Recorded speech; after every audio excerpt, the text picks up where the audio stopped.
Yo, petit à petit, Kerwin implique Banakin. Fouta ici, fouta par là, fouta autant. Dans les billets qu'on foutait là. Peuple congolais. Yo, qui est le toza ba colocataire? Oyo ezali colocataire. Qui est le toza ba colocataire? Oyo ezali colocataire. Qui est le loto koma colocataire? Oyo ezali colocataire. Qui est le toza ba colocataire? Oyo ezali colocataire. Donc c'est soutenir. Il faut lutter pour une nouvelle société. Mais pour la lutter, il faut que la arme, il y a vérité, il y a justice. Tontika le puta, tontika l'hypocrisie.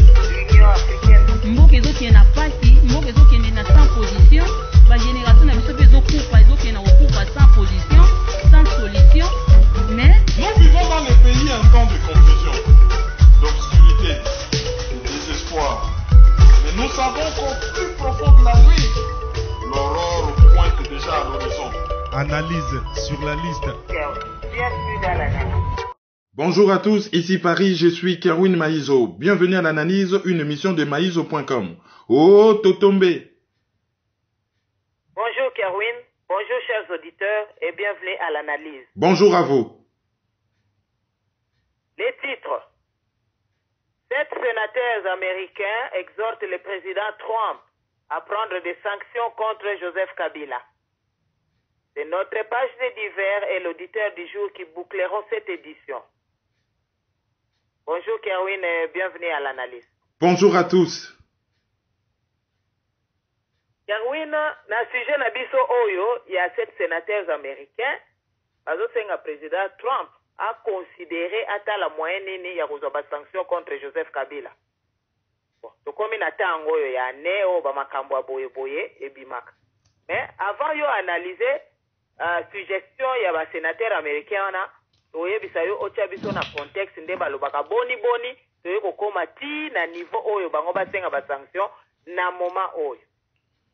Contexte à likambo ezali que normalement dans toute l'illégalité totale et absolue, il fallait que le 30 septembre oyo tozala na calendrier électoral et processus électoral et banda. Na lobby na illégalité pour nini.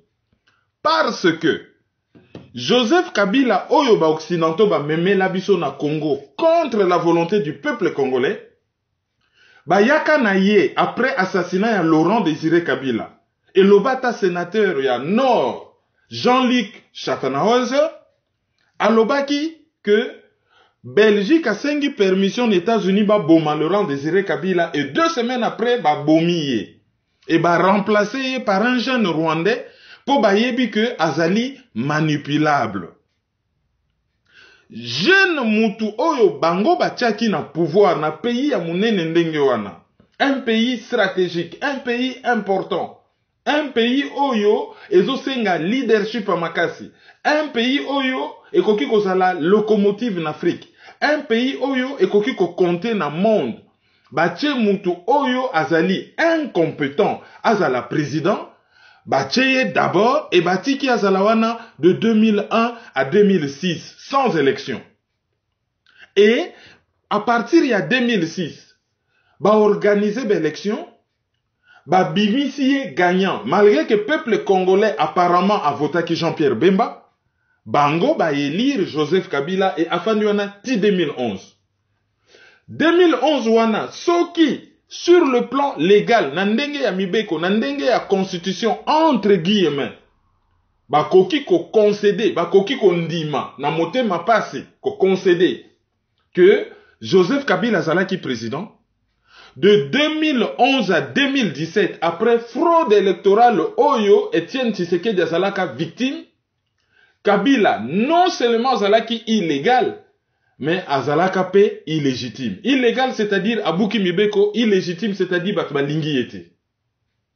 Et cardinal Monsengo Alobelaka ya Lobi, on ne dirige pas un pays par défi. Donc le 19 décembre 2016, et loko oyo ba Congolais mingi ba koma ko benga mandat ya Joseph Kabila. Or il n'y a pas du tout de mandat, tout est illégal. Nyon se zali jeu de rôle. Nyon se zali théâtre moko macabre. Mais eloko yo ba Congolais ba kotiseli bango na ba media ba koma ko benga mandat ya Joseph Kabila esengela kesila. Et pour na mandat wana esila ezalaki kosenga d'abord Tshisekedi atikala kaka président élu ou potentiellement élu. Tshisekedi atikala kaka victime ya fraude électorale. Mais l'era eko sala gaffe ya kolongwa victime ya Joseph Kabila aeko koma opposant ya Joseph Kabila. Donc mbala moko tolongwe na illégalité, illégitimité, occupation, infiltration, to viré na crise politique. Et ça lit que na ba complicité ya bana mboka dont batuya mouvement o babenga ka rassemblement, y compris une bonne partie de la société civile à la tête de laquelle se trouve ba mimpe ba sango ba ekopesa Joseph Kabila cadeau en or, glissement. Et cadeau wana, ezali souka na poignard na mokongo ya peuple congolais o ya sa kufaki, azo convulsé, ba eko chaye mbeli na motema. Et dans l'illégalité, groupe ya batu moko, oyo bazalaka élité, bazana manda ya mutute, ba misui pouvoir ya kenofanda autour d'une table, ba bricoler document moko boye oyo ezali ko engagé kaka bango moko ba bengi document wana accord ya Saint-Sylvestre. Tango ba signé document wana Joseph Kabila, un des protagonistes na likambo oyo azali kutu source ya problème, disons iceberg, motu, tête de gondole ya problème. Joseph Kabila signé na yete atindi directeur de cabinet na ya signé. Et bâtiment sous ba signé sous réserve. Or, document wana, ezalaki na document principal, et ezalaki pe na document additionnel. Document additionnel o ba bengi arrangement particulier, yango nde mutezaki kosala ke document principal et vivre. Na pesa kabino exemple na lobby, ke soki o sombi mutuka, ata 1 litre ya carburant eza na kati te mutuka ne kotambola te. Oza na bakle, oza na biloko nyonso mutuka ne kotambola te. Il faut déjà partir à usine pardon, bachata moi carburant muke mutuke se déplacer. Mutuka ezali accord ya Saint-Sylvestre. Carburant ezali arrangement particulier. Na pesa ke exemple ya ndako esili ndako kitoko. Mais balobi na mutu akota na hiver tant que ba travaux ya finissage et salamité, tant que ezali branché na électricité, tant que ezali branché na maïté, ndako wana ezali vivable te, mutu akoki kokota na kati te à vivre. Bah, travaux ya finissage, bah, fenêtre, chauffage, électricité, lumière, tout ce que vous voulez. Ezali, arrangement particulier. Donc, déjà que bah, korwan ezali, branque ballon, bah, toyo bah, signan bah, ça n'a aucun mandat. Mais le fait que même bah, korwan ezangi arrangement particulier, ezali, bah, kor moko oyo, ezali, invalide. Et loko moko bah, kende ko bricoler signature, ce qui n'a parlement, ce qui wapi oyo, groupe moko ezaki kokende na bakor wana ese kabwana ki déjà et ezomona na déjà que il y a eu ba vice pour na contrer à la valable il faut remplir un certain nombre de conditions et ce qui déjà vice de consentement koti ba vice et koti na signature na qualité ya batu bazo signer document ezali valable ti. Mais c'est à partir ya document on a quand même que Joseph Kabila a se servir na yango pour na justifier que atikali lisusu une année parce qu'il a freiné de 4 fers pour ne pas organiser les élections. Alors, batu lokola bakoma bindima ndima, bandimi lisusu ko avale ba couleuvre, ba pesi lisusu glissement malgré que tozo nage na kati ya illégalité, ba lobby décembre 2017, il faut organiser l'élection et le 30 septembre enrôlement faisait les Sicilies, calendrier électoral, il fait ça là, connu, de telle sorte que, au plus tard le 19 décembre, tout sur au Silani, n'a élection présidentielle, législative, hein, et même locale. Or, le 30 septembre, oyo, batu nyonso mokili mumba, eye komona likambo batu ba yebaki. C'est quoi? C'est que Joseph Kabila ne veut pas organiser des élections. Alingi na yete, alingi kokende te. Et que, tango ba remarka kiango, asalina notese livre abosha bibimi. modification en constitution to inanition en nation. C'est ça va modifier constitution te mboke koufi. Te ya komi kaka, komi débat na prof mbata. Après cela mbala moko bakei ko tanga abenga Cour suprême de justice, Cour constitutionnelle, bakende ko interpréter constitution, article moko simple. Et lobby que président de la République à Kotikala en fonction jusqu'à l'installation du président élu. C'est-à-dire que mon conjoint Azana Ozo Kamba Mboka, soki mandat na ye sili, à Kotikala na fonction, ti mukolo oyo, mutu oyo basi ba voté, oyo ako remplacer, ako fan de l'angwende ya Bokonzi.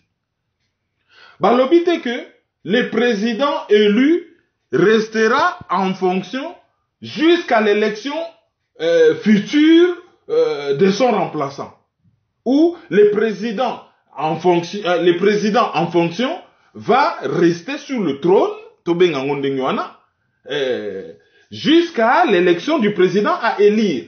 Non, bah lobby déjà que à côté la kaka soki basi ba voter mutu mususu et ya ko chauffer kaka kiti pour na ko permettre mutu na mususu à s'installer. Mais baké ko ça la modi, baké ko ça la interprétation et interprétation on a ba embrouiller batou et PPRD a interprété interprétation en cour constitutionnelle na sens ya intérêt à Joseph Kabila et lo que ça qui ko lakisa ben intention na ye ya mabe. Normalement ce qui bat basala qui na volonté bat balinga ki mboka banga ba yibsaka Joseph Kabila balobi papa ozali garant ya bon fonctionnement de l'institution. L'institution fonctionne malamu te ozali responsable. Loko lo sali yango nanko babengaka yango haute trahison. Et loko lo sali haute trahison sort na yo ezali impeachment balongolo na musala et boloko. Sauf que loko la ya azana manduki akobimisa siko manduki mukili mbaba komona pendaki ye bazo bengana ye abimisi manduki. Au lieu ya kosala hypocrisie politique ya Autriche ko bomba soki nini. Abandi ko lekisela bato bandakala. Mboka wana tango eutaka na guerre ya AFDEL to uti na période ya Mobutu guerre ya AFDEL les pays par terre. Mbongo eutaki wapi ba organiser l'élection. Le 18 décembre soki le 18 décembre bazo sala référendum. Mbongo eutaki wapi o basalaki na référendum na élection présidentielle. Mbongo eutaki wapi. Lelo réseau comment Congo eza munene. Congo eza munene. Est-ce que problème ya Congo ezali munene ou problème ya Congo ezali manque d'état? Pour ceux qui munene salaka réseau koki ko pekisa ke élection salama, Russie tango salaka IRC salaka 22 millions de kilomètres, les balongoli ba pays misuswa etikali 17 millions de kilomètres. Ezali traversé par 11 fuseaux horaires. Ceux qui tozali mardi na midi na Moscou, na Vladivostok, basi ba commis déjà mercredi. Dans un même pays, 2 jours différents. Et Russie na munene on a 17 millions de kilomètres. Et zali na PIB moko, ça dit bomengo moko, ezali déjà produit. Bomengo moko inférieur na bomengo ya France, inférieur na bomengo ya Italie. Mais pays wana basala ka élection mboka mobimba. Inde, ezali munene koleka Congo, Chine ezali munene koleka Congo, basala ka élection parce qu'il y a un état. Oyo azali organisé, azali na administration, azali na ba structure, a organiser logistique, a organiser transport. Problème à Congo ezalaka munene te, problème ya Congo ezalaka absence d'état. Na 2011 l'ère ya za candidat. Mbongo utaki wapi, logistique utaki wapi. Fo bato balobi ba kopesa mbongo, bazali prêt ya kopesa mbongo. Bato ba fournisaka logistique, bazali prêt ya ko fournir logistique. Monisco paye azali wana. Mais comment expliquer que brusquement l'air yaza sous n'a pas moyen ya mibeko zo pesa sous possibilité de se représenter. C'est alors que mboke komi munene alingi sous mbonga bapayate Congo komi souverain alingi aide ya Monisco te yasa kolifwa sala élection yemoko akomi ko lukabasa la recensement oyo ya boyaka akomi kozwana etan na yepo na sala enrôlement. guerre eza na Kivu, ba voter soi-disant massivement na Kivu, mais tango guerre et komi na Kasai, kaka bato ba menaki guerre na Kivu et komi que non, ba koki ko sala ba élection te sans les Kasai, mais comment ba sala kango na Kivu, comment ba sala kango na Katanga, comment ba sala kango na province orientale. Tango eloko ezali te, ba élection, écoutez, ceux qui 500 millions de dollars. Tango basi ba komi na ba bureau, ba logistique, biloko ebele, au lieu comme moins cher, et comme une source un peu plus cher, budget zo mataka kakomata. Joseph Kabila alingi na ye qu'organiser ba élection T. Alingi na ye T. Et le 30 septembre, ba oyo basalaki ko douter, ba oyo basalaki ko lota, ba ye comme on appelle que voilà, alingi na ye qu'organiser ba élection T. Et batu oyo bazali na miso komona ba comprendre que problème ya Congo ce n'est pas les élections.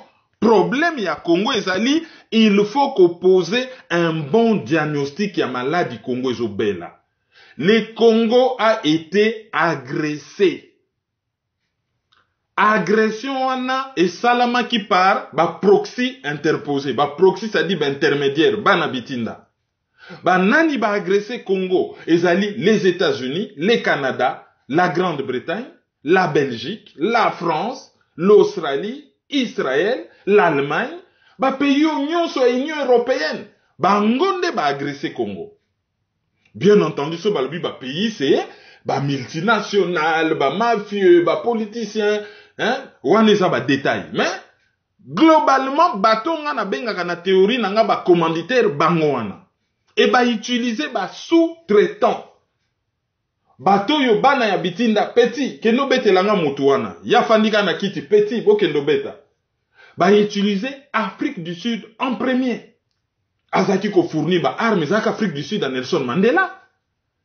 Ba utiliser Angola. Quand on dit Angola, c'est gouvernement angolais. Ba lobité mutu oyo ya Angola, oyo afandaka na lobito, oyo afandaka na wish, oyo afandaka na ubango to na Luanda, po ezana batu misusu oyo ba comprenaka te so ba lobi Angola, mutakomi ko se sentir agressé. Ah to sala bino nini? On parle du gouvernement angolais. Ba lobite angolais songolo mpakala oyo eroyo azotambola na ye na Rwanda na Luanda pardon, aye ko agresser Congo. Il y a le Rwanda, l'Ouganda et le Burundi. Bango bazali ba sous-traitants et les exécutants. Et zali bato bango ba tchaka na kati, c'est-à-dire MONUSCO, gouvernement ya Kinshasa donc ya occupant, opposition d'accompagnement ça dit ba collabo, oyo gouvernement ne créa, na ba ONG oyo tonde belé na Congo wana, oyo bazali beaucoup plus ba gens à renseignement que bato yo bazali wana pona kwa ko soulager ba misère ya peuple congolais. D'ailleurs, ONG a soulagé que l'eau mogote. L'assistance entretient la misère. L'assistance entretient l'aliénation. Ba ONG, ezali facteur ya sous-développement. Ezali facteur ya colonisation. Ezali facteur ya aliénation. Bazali bato basalaka na ba service ya renseignement. Et, tango cette agression est salami. Ba violer mubeko oyo et tiana mukilike ko bundisa na relation internationale, c'est-à-dire relation état ba pays. Mubeko ye salama ke ko bundisa muninga te, ko kota na lopango muninga te soki ba bengi ote. Ba benga ka mubeko wana résolution 3314. Il y a le 14 décembre 1974 il y a Conseil de sécurité. Résolution wana est définir agression. Leli yo ba bengi oto katisi na manduki na mboka bato. Ezali agression. Tango yo fandi na frontière na yo mais ozo manipuler batu kuna ba déstabiliser muninga. Ezali agression. Tango yo ba bengi yo okomi na mboka muninga mais okomo sala makambo ezali contraire na makambo ba bengi elaki yo. Ezali agression. Et ba définir ba ka ezali ebele. Mais na ka ya Congo bino nyonso boyebi na 1996 conglomérat d'aventuriers katsaki frontière na manduki.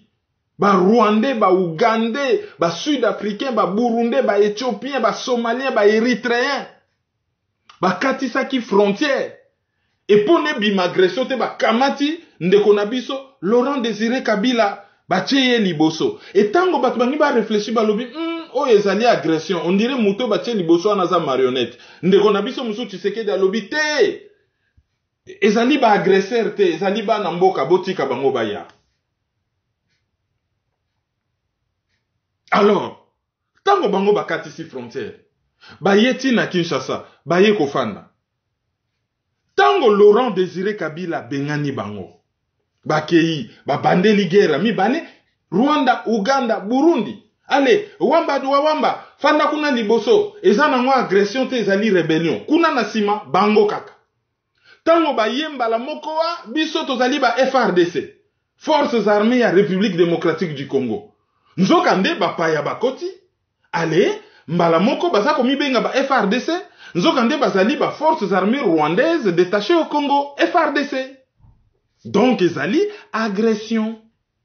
Pendant ce temps, bandeko na bango, bazo occupé ba pan nyonso économie. Baza na politique déjà.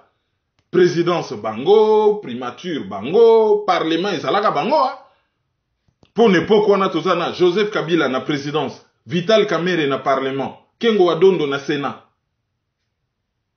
Et talaka ke bela ba kombo ndenge ba bomba na, oh Pierre Numbi, oh Ntambwe Mwamba, oh Mushebekwa, oh Jamboleka. Même gouverneur ya banque centrale, Mutombo, yoka kombo Mutombo, mais so taliboye, Mutu ngambo ya frontière. Toujours.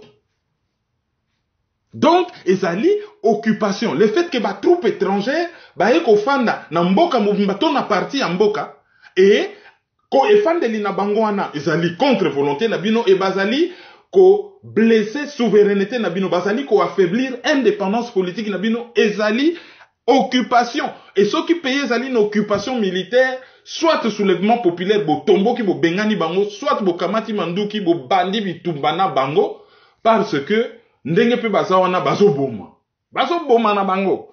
Alors quoi ko bete la kabatu bama solo moko bidon ya ba élection ezali bidon. Le peuple congolais n'a pas besoin de ça, baza na besoin ya ba élection te. Élection ezali une distraction de mauvais goût, ezali pour na ba melisa bino pilule ya mabe contre votre volonté, mais ebimane bino moko batbosa d'accord na likambwana. Toza na déficit à démocratie. Les gens n'ont pas besoin d'élection. Le Congo n'a pas besoin d'élection. Congo a besoin ya Joseph Kabila a longba na ngwende ya bokonzi a se retrouver na boloko. Yena batu tout. Et bana mboko nyonso basalisa ki na likambo wana bazwa etumbu moko oyo génération na génération ekotika la historique. Et batu bakoyeba ke soko teki mboka okofuta prix moko makasi ndenge par exemple awa na France, awa na Europe, bato babengaka ba arki na Algérie, oyo bango bazo subir. Tozo mona ba Rohingyas, oyo bazo subir na Birmanie. Tozo mona na bosani kutu komona bango bazalaka ba tamoun moko babunda po na armée britannique, ndenge ba britannique babwakisa bango. Bon, kaya ba tirailleurs sénégalais wana kutu ezali collaboration te, bango baaki ko bunda wa de bonne fois na deuxième guerre mondiale. Bazonga na Sénégal boye, ba réclamer salaire na bango armée française a tout li bango pena masasi ale. Bole kakuna. Batu na fo bazala puni. Alors, quoi ko betela batu ba masolo ba élection ezali distraction. Alors, Joseph Kabila bakenda ki na logique wana tina suka. Le 30 septembre monani ke eloko yo sala manango ti, eloko yo sala manango ti.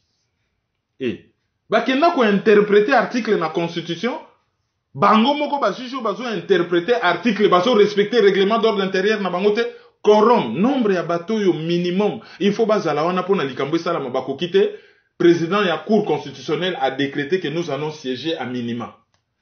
Balobi avant to sala réunion, soki tozali 10 na muziki, réunion ko sala makaka soki toza batu 6. À partir ya 6, 7, 8, 9, 10 toko sala réunion. Mais soki tozali moins de 6 réunions ko sala mate. Allez, batu bazali 4. Allez, mokonza a décidé, ata soki toza 4 toko sala yango. Mais mobeko elobi yango te, to mona yango kaka na Congo. Alors, de quelles élections on nous parle? Sikoyo, oh, Congo eza munene. Oh, mbongo eza te. Oh te, la démocratie coûte cher. Wana Joseph Kabila, la démocratie coûte cher. Mbongo nyonso a démocratie d'élection, to consacré yango na développement. Ah non, mbalo to banda ko s'occuper na développement. Ko s'occuper, ko pesa ba jeune misala. Ah ok. Ah non, mais logistique ezate. Il faut qu'on luka logistique. Ah non, il faudrait raison mususu nini babimisa kutu ya munene o babimisa il faudrait machine à voter yango ndeza solution toko économiser mbongo il faut machine à voter ah ok il faut nanu ko dialoguer sur quoi constitution bazo ça les a clairs ko dialoguer sur quoi il faut juste ko respecter déjà constitution mais likambo eza kuta ko respecter constitution te parce que ça likambo ko respecter constitution ezo zala na conflicté ezo zala conforme na charte des Nations Unies et charte des Nations Unies et peki sa agression et peki ça ezo parler na préambule nango na droit à l'autodétermination de tout le peuple et biso tozali colonisé bakoki même pas qu'on respecte la constitution il faut juste qu'on respecte charte batu ba se soulever ou bana mboka ba se défendre comme il se droit alors ba memi biso na kabakata na distraction et distraction wana ezo sala mawapi libanda na nakati ah États-Unis ba créer problème pompier et batu ba pyromane batu ba komo kanisa ke bango ba kokoma ba pompier ba ko boma moto Thomas Periello ye Asukisa Taylor ye penza soka ye na mboka wana ezalaka yombe esuka wapi Thomas Periello esuka wapi résultat ni tomona zéro Martin Kobler azosala chez biso azali kobina lera ke na Libye bomoni ndenga atutani pokuna ba mibali bango ba britannique basi ba sanziye ba yiniye ba français rien distraction ba belge ba lobby même pape a télémélié distraction souka na distraction et sur ces entrefaites toyoko yokambala moko ndengo introduisaki que 7 sénateurs démocrates comme le président Trump bazali ko sengaye a kamata ba sanction contre Joseph Kabila soki alingi ko respecter ba accord ya Saint-Sylvestre te.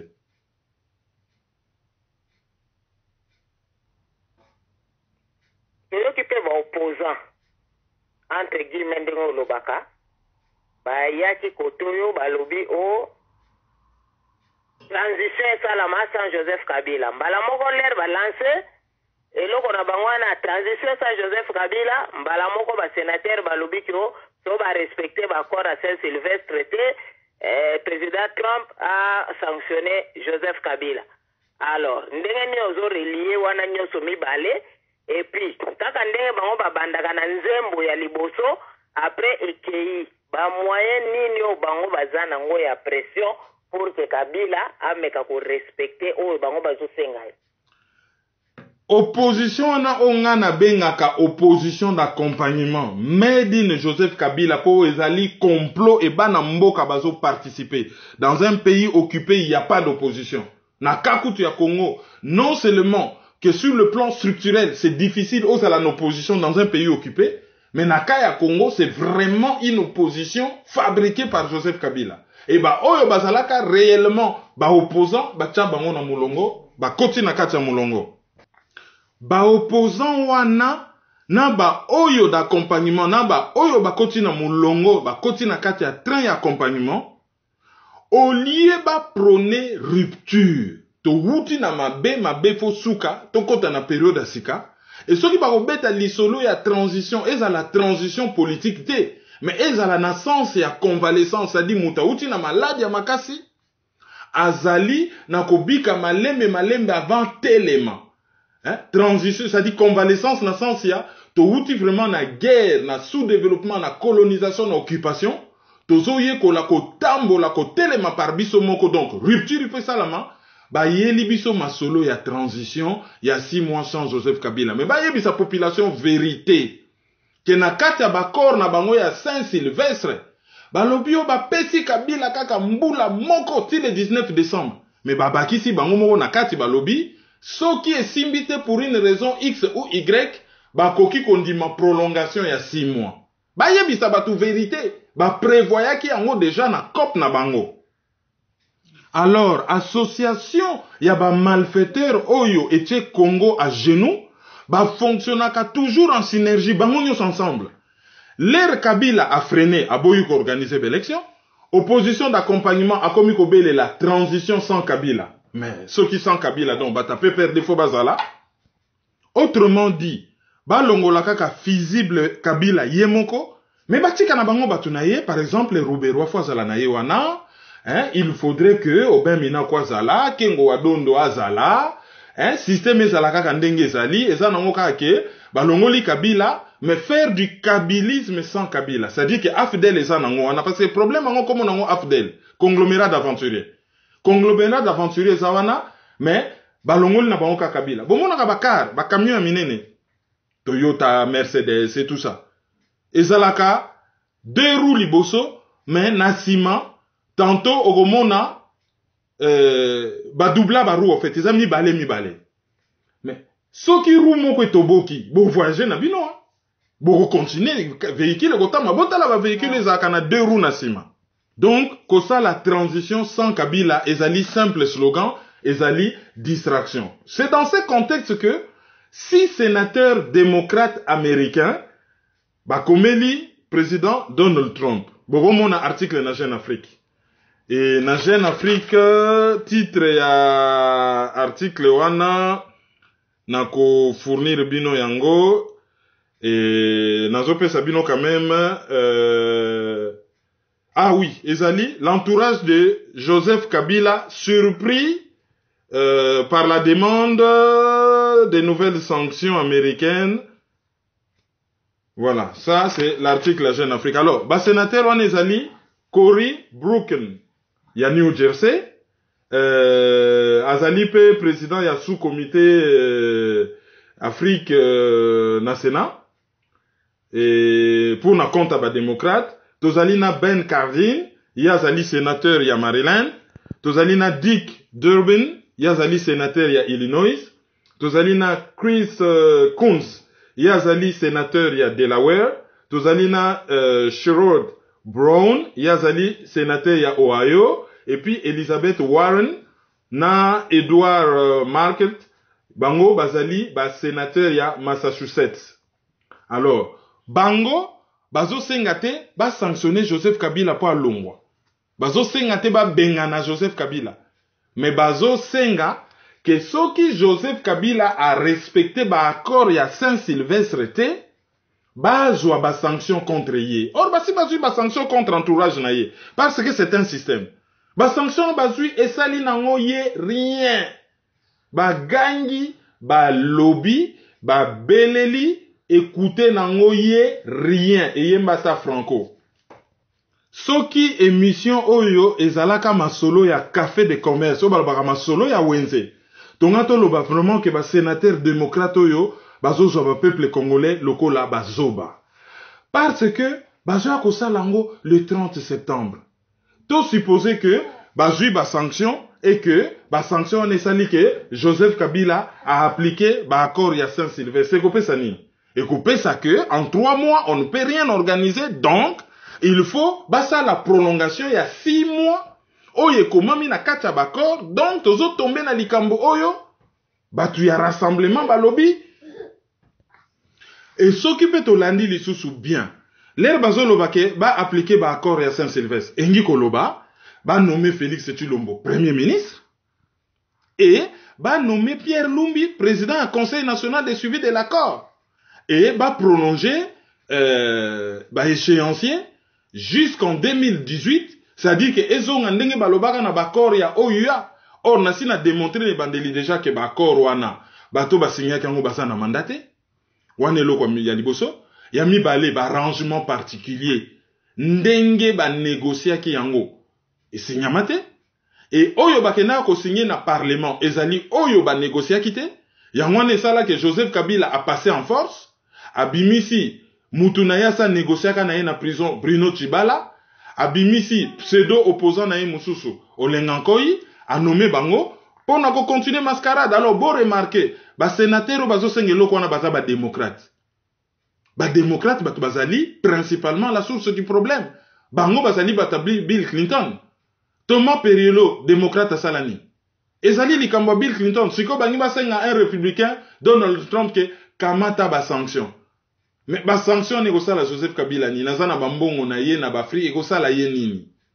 etali nango yete ba démocrate ba tika hypocrisie ba créer problème ba yebi ndenge ba salaka. Même si je ne suis pas pour ces méthodes là, ba zwaka décision ba lobi bon le rôle à Joseph Kabila ni ko organiser l'élection te bazoti une armée américaine et ako bengana ye ba faire passer une loi aux États-Unis. Bon, on envoie l'armée américaine ba no bengana ye. Alors au lieu quoi ko distraire batou au respect de l'accord, au respect de l'accord. Et basuki wanate bazo senga président Donald Trump a nommé très rapidement successeur et ambassadeur James Swan pour y azui retraite. Pour Mikolo yo mutazo asime intérim ya James Swan ezali ambassadeur Demi Hawkins ye azali ambassadeur des États-Unis na Guinée ye pe mutazo azo gérer o ya Kinshasa et ba nommé secrétaire d'État aux affaires africaines hein pour banda elongwa ka n'époque ya ba Condoleezza Rice leki ti n'époque ba Obama ti sikoyo mutu mususu azate hein. Bon, peut-être ambassadeur il y a États-Unis na Nations Unies Niki Ale mutako zo place, on ne sait pas nani ba nommer. Et ba nommer pe lisusu nani ba nommer pe administrateur adjoint il y a USAID pour na Afrique. Donc ba USAID wane bimaka netio agence ya développement. Ba ngomo ko ba préciser que ba poste stratégique wana soki ba nommer mutute politique africaine nyonso aux États-Unis et kozala inefficace. Quelle est cette politique africaine aux États-Unis? Politique africaine aux États-Unis ezali considérer l'Afrique comme terreau, comme réserve à minerais et copier yango. Ce qui États-Unis a ligne sécurité ici là na Congo et aussi la Africom eza na Congo, na Est à Congo. Boyebi makambo ba soldats américains bazo bota na Kisangani ba bébé mo ba benga bango ba boyo américain, c'est-à-dire américain boyoma. Hein, ba boy américain. Ezali bat Africom. Bureau na bango ezali na Stuttgart en Allemagne. Bazana ba avion, bazana tout, bazana baki, base ya Kamina. Bazana eso wana tout, ti na aéroport ya Bamboka na Kisangani. Soki ba ligne sécurité si leko si là.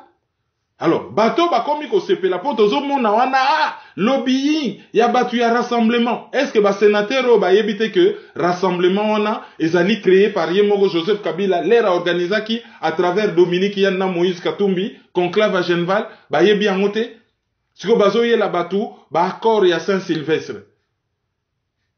Ba yebi angote complicité à basango ba lekaka te les États-Unis avant ba organiser réunion wana oye komaka la réunion de la dernière chance. Les recapotés bango bazalaki wapi po ba élever voix. Patate chose ezali, patate chaude et loko a moto. Mbala ya moto eza na maboko ba démocrate. Soki baziki maboko ba boake lango Trump te.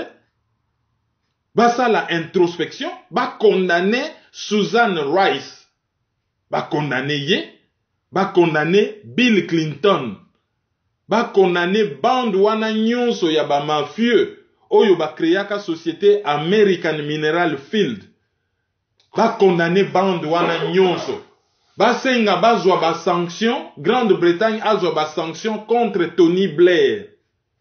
Et bazwa ba sanction efficace contre Paul Kagame oyo akangi faible fille. Oyo azalaki challenger na ye na élection akangi ye, akangi mama na ye, akangi koko na ye, soki na yaya na ye o bango balingi basa l'insurrection na Rwanda.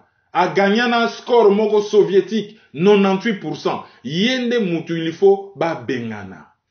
Il faut ba bengana. Ole ba ya ko distraire bato na moni bat bazo sepela mutu a créé problème a ko ya ko boma moto alikambo ya créé boza vraiment sûr. Chaque fois que ba démocrate bazalaka na pouvoir aux États-Unis, malheur ya Congo bakisamaka. To lobite que ba républicain bazali mieux. Ezala mbwa, bulldog, ezala loup, baza ba cousin. Mbwa bulldog akosalo ba dégâts, loup akosala yo ba dégâts. Mbwa ya zamba akosalo ba dégâts.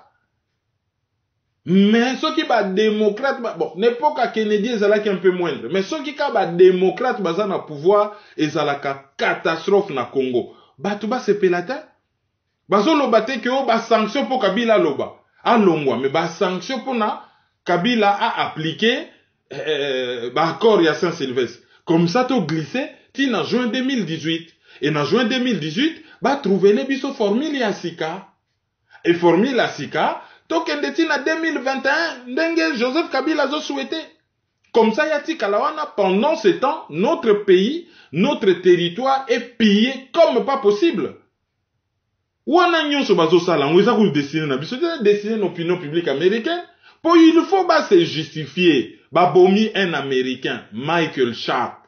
Nani abomi Américain wana. D'ailleurs, makambo kasai na deuxième partie analyse oyo tokozongela yango. Nani abomi Michael Sharp. Bazo loba nini par rapport na liwa ya Michael Sharp.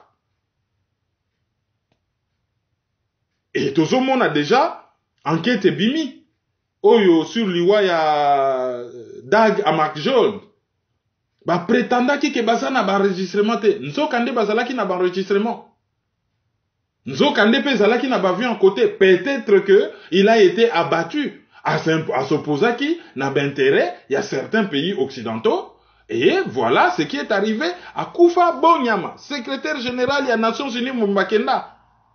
Le loyo, baza na cadavre ya Michael Sharp na maboko, et par rapport à l'opinion américaine, l'air Trump a bandit déjà qu'on pointait au nu na Moussapikeza inefficace, et que les alliés corrompus, rôle na bango na Congo, les alliés mabe, biso pe tozo lité, yo zwa ba sanction contre Joseph Kabila, zwa ba sanction.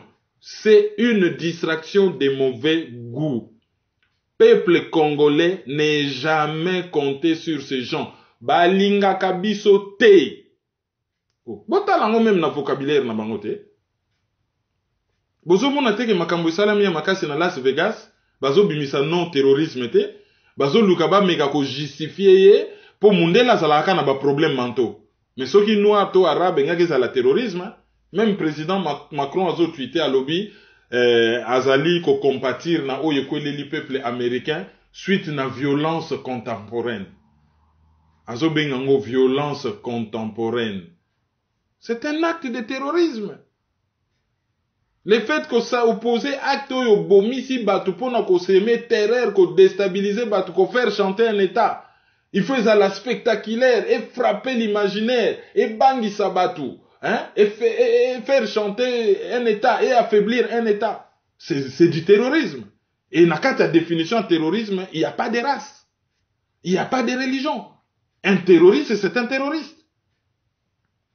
Bazo lo bango talo. Ce qui est pas na bango dia bozo mona déjà vocabulaire ndenge bazo la kabiso. Bakwa ko sarande na mawana biso. Tala. Le peuple congolais va se soulever d'abord contre l'opposition d'accompagnement. Bango bazo empêcher batba se soulever réellement. Mukolo wana, je pense que les Occidentaux vont respecter biso. Tokende, ko jwa conseil et pas ba vietnamien. Ils ont subi pire, pire, ba koufi ba million loko la bisoté. Mais ba subi ça le po bango batako bombarder bango na ba bombe ya napalm et kune zala ki sous-traitanté. Bango mongo ba komanga ko bunda visa. Mais courage à peuple vietnamien et abengana bango. Parce que ce que défendre cause moko juste ndenge mukile salama. Ata soki mutaye na manduki ya ndenge nini. À quoi sujetir yo pendant un temps. Mais place au bakoko na yo bazali, esprit na yo ezali. A ko longa yo jamais. Attendez le kotombola ka mutu. Alors so batu bazo banga ko bunda parce que bazali ba grande puissance. To bate la maki. Maki yo déjà ko toboka déjà kala mingi tezo pour la to bate la yango. To fongola vraiment miso. Na interview ya pesa ki alobi ke communauté internationale entre guillemets ba pesa ki bango mot d'ordre yangwana bango balandaki mot d'ordre wana na 2016 awa apesi interview lisusu alobi azo lingake ba garantir impunité na Joseph Kabila, non seulement Joseph Kabila mais na entourage na ye nyonso. Sikoyo soki otali maloba na ye otali timing, est-ce que okoki komona que makambo Moïse Katumbi alobaki eza lokola mot d'ordre pe outi quelque part de façon que va préparer batou na makanisi na bango que on va faire une transition sans Kabila. Et puis discours au Kabila asalaki na avril soki na mai pona ya nommer premier ministre alobaki balinga te élections auront lieu na 2017. akoloba nini na peuple congolais. Déjà, pour Joseph Kabila, après sa interview, moko kala na Jeune Afrique, alobaka que ako respecter constitution et qu'il donnait sa parole d'officier. Lelo kutu Bruno Tshibala comme olobake Kabila est un homme de parole. Bruno Tshibala, 30 ans na IDPS. Lelo yo, akomi ko lia na mangeoire, akomi ko trouver que Joseph Kabila est un homme de parole. Ndenge pe olenganko ya trouva qui vraiment que c'est un homme à féliciter. Yé Moutazala qui est un pseudo opposant. Pour Moïse Katumbi n'a démontré que c'est juste un frondeur, bah désigné était comme dauphin, à longwa na ye na idéologie wana te. Ezali nango monstre à plusieurs têtes peut perdre wana, ezali ba tête musu se bendani à côté, azali na ye frondeur, azali opposant te. Tant azoloba impunité, ya Joseph Kabila na entourage na ye abanda koloba ngo lelo te. Omuna wapi, batu babeleli muyibie, kanga muyibie, ale batu bakangi muyibi, yo ye kobimaka na butwana, bo libéré ya kende, bo libéré ya kende. Oso muna na ba Kongo wana, o na Kisangani, o na Kikwit, o na Matadi. Bakangi muyibi ale, ba preuve à l'appui. Batu bazo beta yale, yo bimi ono komi kopekisa. Oui, batu mitsusu bobo mayete, to bo yingambo, oui. Mais koya kopekisa ke botika ya kende, non, botika ya kende te, bobenga police. Mais ba propos ya grave wane pa ba Congolais leki. Surtout, batu oyo, bazalaka, lokola bango balingi pouvoir à tout prix et à n'importe quel prix, et que Mikolo bango bakomi ba associé à Moïse Katumbi, ben, ils acceptent tout. Et c'est pas la première fois solo bango. Asa kinde pa Tshisekedi kolobate ya ke ko négocier impunité ya Joseph Kabila. Asa lo bango yaza na problème na Kabila te soka désigner ka dauphin de problème ngaki ezalate. Azo lo bango clairement batu balingi ni. Et ye mutazo tournaka na ba think tanks na Washington, na ba milia ba démocrate wana. Yo kasi ba démocrate ba ko lâcher Joseph Kabila oya pesi bango ba intérêt à sali boulot po na bango ba ko lâcher ka bango boy. Tala ba occidentaux soko zo sala boulot na bango comme enfant chéri. Botala n'époque Mobutu. Bato yo tozo mona ba propos ya Laura Bush azali raciste. Mais soki Laura Bush akoma kiti na niveau ke ba boko la bana Mobutu et pas na bango na ndako na bango na Texas bazo boko la bana Mobutu. C'est parce que Mobutu azako bosser pour na bango. Omoni ndenge bayambaka Joseph Kabila. Tabombeki na aéroport, Chirac a joué le rôle à mwana na ye, a se retrouvé direct aux États-Unis. Et ça la même botala na livre à Pierre Péan Carnage. Et ça la même jalousie à Sassou. Que mutoye kaka sikabaye biete, botala ndenge bazo yambaka ye. Oh, bentero Kabila pesa bango bako boa kisekabo. Baza na koluka ba solution, ba mot d'ordre wana bazo pesa, ba yebi que ceux qui peuvent se soulever, ils vont tout perdre. Donc, il faut ko protéger mutu na bango po soki ba livrer mutu na bango ngulu et ko sala effet boomerang mabe na bango ko bima na opinion publique na bango. Donc o nyoso bazo sala wana ezali un théâtre macabre, un théâtre de mauvais goût. Et il n'y a que le peuple congolais qui peut stopper cela. C'est comme si ezalaki a cité mala moko to moni théâtre de vaudeville ango na Kinshasa. Wana toleki na page na biso ba divers. Batumo bakesala manifestation liboso ambassade à Belgique. C'est biso na contexte et puis analyser. Ben en tout cas, il y a 2 jours pour Tozana Boutou, Abatoko 4h du matin. Donc il y a 2 jours. Tomona kaka, bon, fouli ya batu babimi na Kinshasa. Mingi bilongi tomona kana pe perdre. Ba manifestation publique ezali interdit. Batu wana bakatisa République de la Gombe, boulevard du 30 juin. Sans que Mouto a inquiété bango, bakei ko manifester devant l'ambassade à Belgique na ba photo ya Lumumba, bake ko senga ebembe ya Lumumba, nzoto ya Lumumba. Bon, officiellement to yebi ke nzoto ya Lumumba officiellement, ezalaka dilié na Sid. Lumumba asali le côté, azali héros national, reconnu comme tel, bachaka même ba université na Russie na kombo na ye bien que bakomi ko débaptiser yango. Na Allemagne, moi, na ba ville, moi, ba balabala, mi balé, Leipzig, soki wapi, kombo ya Lumumba. Na Amérique latine, azali reconnu comme tel. Et na Kinshasa, tozali na monument de l'échangeur délimité. Et tozali na un des plus grands boulevards d'Afrique, boulevard Lumumba. C'est notre héros national. procès na Belgique ekenda nango kaka ndenge wana mukolo oyo ba Belge baleka na TV mutalakisi mino a expliquer pena ndenge bakataki ye na nko alobi kutu na garda mino na eloko la souvenir boyoka ta communiquer ya gouvernement ya Kinshasa allez ba occupant wana baya ko subela Lumumba et ba congolais ba fani nye bazo wana pendeza ko subela Lumumba et parmi ces gens to moni mutete la olengankoi et otete la ke mafumbe ba descendant ya ngongolo tete bazo sakana na bino à ce niveau bien que Lumumba kuta zaki na tribu zaki tout simplement congolais po ye azali ba héros yo ba transcendaka ba tribu azalaka na kina kena ko bunana kisangani c'était un nationaliste balakisa minu na ye na TV mutu moko ta protesta mutu moko ta loba les loba qui ne kosenga ebembe ya Lumumba même ba manifestation zali interdite kimbuta na bakanya masoki banani ba nommé na police wana baza wapi ya bisengimana et tout ça bato ba nommé na police na yebite ba konjango ya police asiko komo na bango so banani baza wapi événement teka bake kosala pourquoi selon politique au point CD et j'épouse cette analyse ezali que tango Joseph Kabila solola ki na Charles Michel premier ministre belge na New York, et les cas qui bien té, l'air ba yebisi que bon, papa, vraiment, il faut qu'on songe qu'au Kangabisaka, au Longwa, ben, et c'est Pelisaki, Joseph Kabila té, en retour, a décidé à embêter Bango, accueilli, continue da batuba manifester. Alors, et Bembo, ils ont intéressé Batumikolo yo, ils ont dit à Tshisekedi, et où meli wana na Belgique wana, ils ont ba loi ya hygiène, tout ça, et Bembe ko ospandaka na funerarium, batan et belete. C'est nde ebembe wana nde nzoto wana Tshisekedi nde il faudrait bango ba réclamer. Alors, batu ya rassemblement ba lobi o Kabila zo empêcher bango nzoto ya. Lokola ye moko apesi exemple a marché batu kan na ye ba marché ti na ambassade à Belgique au senga nzoto Lumumba, mais batu ya rassemblement ba profiter na IDPS, bango pe ba marché ba lobi kaka ndenge bino bo marchaki, donc ba manifestation ezongi. To sala ka lokola bino, biso pe toke na ambassade ya Belgique ko signaler ba Belge ke bo aider biso. Nzoto wano ekangami kuna na Belgique et ya. C'est l'occasion ba profiter.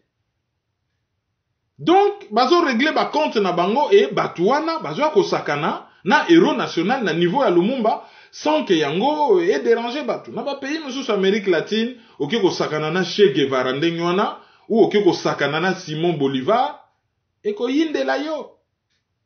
Et ko yinde la yo. Kende na Chine kende ko sakana na Mao. Kende na Chine kende sakana na Mao ou kende na Inde kende ko sakana na Gandhi. Nelson Mandela ta soka suka ndenga suka wana et Rome bimbake ko suka presque collabo, je dis bien presque. C'est-à-dire que à négocier na batwana botika apartheid da poso etika la kaka apartheid économique. Ba noir batika la ka ba pauvre mais quelques noirs ba rejoindre de mangeoire. Bota l'interview à Winnie Mandela na Jeune Afrique, à Zolobango. Mais kende en Afrique du Sud ko sakanana Madiba. Au monde ndenge ba ko telemela yo. Mais chez biso bon ba ke ko sakanana Lumumba pour des raisons il y a politique et politicienne batumoko baza illégal bon ba organiser marche na bango na olenganko ina kati bon ba ke ko réclamer zoto Lumumba. Wana isa vraiment bon na ibite loko nini mususu bakoki ko sala pour na peuple congolais à se soulever ou à s'indigner. Moussa Fakir pe ayaki na Kinshasa. Tchadien Oyo azali secrétaire général ya Union africaine ayaki na Kinshasa pour na koya kotala makambo ya processus électoral. Akutanaki na bata rassemblement, akutanaki na bata pouvoir, akutanaki na bata société civile. Et Batokutu à pouvoir, je crois, il faut que la Makoloko Tambola a déclaré même na TV que Toyebisa Kiye Moussa Fakim que tout ça n'a biso na crise politique. Donc pour naye tout va bien. Ouais, tout va bien. Nandenga kocho la peuple congolais tout va bien. Alors tango ya zongi akeko la ki sa position ya Union africaine syndicat ya ba chef de l'État a komi kuna ba émettre un communiqué un peu compliqué sur bon monde actualité.cd bozo mona que azo senga na seni azali d'accord na seni que il est difficile d'organiser l'élection là d'ici fin de l'année mais hypocritement azosenga pe na seni a publié un calendrier à brève échéance. C'est-à-dire ba publié calendrier moko noki. Mais ce ba publié en à brève échéance, tout tika na 3 mois ya pamba. Donc bazo kendeka na sens, il y a glissement, il y a Joseph Kabila. Donc o ya gine ko sala na kin, bon, ezana bato bazo espérer na bato wana mais ezali nango suka na distraction, hein? Mais suka na distraction. Tala, le salut ne viendra ni de l'Occident ni de l'Orient. Le salut viendra de nous-mêmes. Na maloba wana nde toleki na auditeur du jour. Auditeur du jour na biso ya lelo ezali José Mukanganzila, ye azali na Grande-Bretagne. Alors auditrice du jour na biso ya mibale ezali Belinda Kabango. Belinda Kabango azali journaliste culturelle. Elle lit mais vraiment beaucoup. Bolanda page Facebook na ye Sauvons le français. Vraiment azongi sibiso lisusu na classe. Bolandango bien azongi sibiso na classe. Yende azali auditrice du jour na biso ya mibale. Azali na Kinshasa RDC. Leki na ba communiquer. Communiquer zalika abokende na maizo.com bokomona émission échange masolo ya Lomingo. Lomingo oyo to solo laki na Myriam Chouchou na Kibilu oyo azali combattante activiste et émission na ezali très intéressante. O bokende pe kaka na maizo.com bo faire signaler pe bato ba site wana bolanda émission yo to salaki na maman Gertrude ye afandi na Rennes. Alobaki makambo moko pe très intéressant pour na combat mais très intéressant surtout pour la vie de tous les jours. Bolanda masolo ya Lomingo wana. Alors masolo ya Lomingo ya dimanche oyo tokoyamba Odombo oyo azali activiste et na cadre ya émission échange tokotie la bino un certain nombre d'émissions en ligne. Toko annoncer les bino na noté ezali banani mais l'émission ezali déjà préparée ezali koya. Alors, boye bakara que le 14 octobre, grande réunion, il y a association, il y a Bangbandi et Kosala na Zurich, na Suisse. Et Bokomona, Binonyonso, ba image.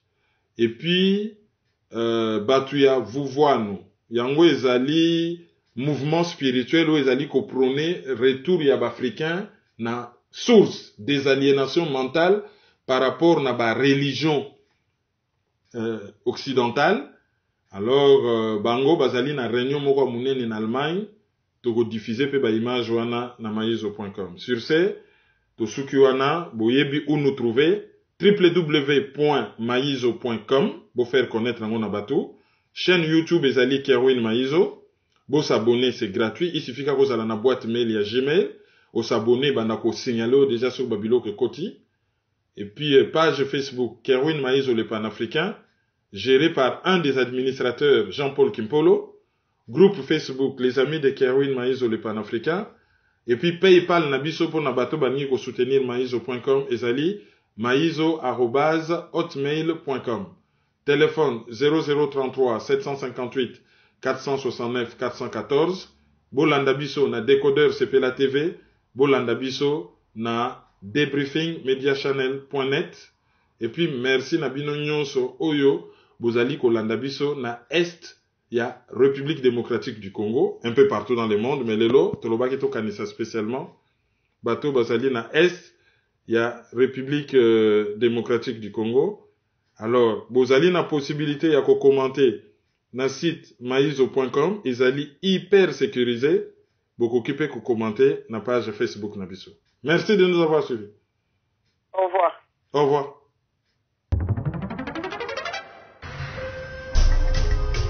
Yo, petit à petit, Kerwin implique Banakin.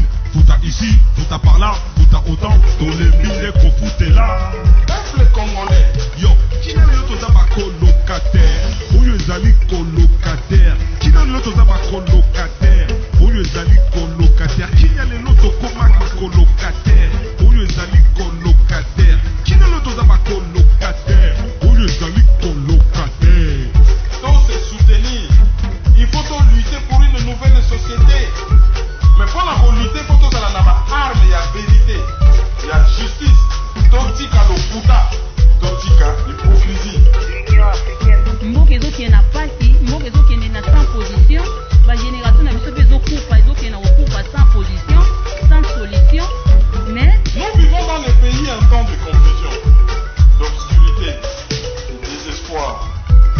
savons qu'au plus profond de la nuit, l'aurore pointe déjà à l'horizon.